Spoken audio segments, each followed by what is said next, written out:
We always faced pressure from the Burmese government. For instance, the Burmese Army Court. If you wanted to travel from this place to the next, you would have to go through checkpoints controlled by the Burmese regime.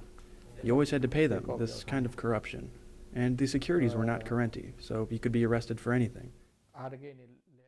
Between 1984 and 2009, Thoung Shwe and his family bounced from camp to camp along the Burma-Thailand border as a civil war raged in their homeland. Along the way, he worked as a Seventh-day Adventist pastor, leading church services and Bible study at several camps.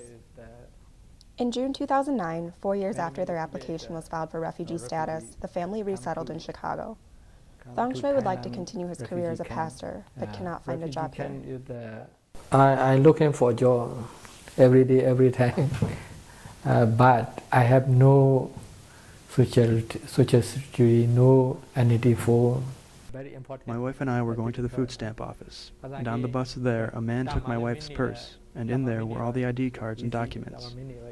We usually never take those out of the house, but this one time we needed them to have at the food stamp office. Now, without them, finding work is very difficult for me. During the day, Thoung Shwe takes English classes. He was reluctant to speak to us through an interpreter, embracing his new language. He even scoffed at the idea of living in St. Paul, Minnesota, where his older son lives as part of the largest population of Karen refugees in the United States. Minnesota is the Karen people, many talking in the mother language.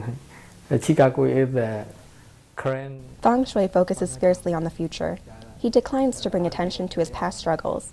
It was only after we prodded him that we learned he and his family were forced to flee Quay Clo in 1996 when Karen rebels burned the refugee camp to the ground. A story he shared nonchalantly, as if it were a mere afterthought.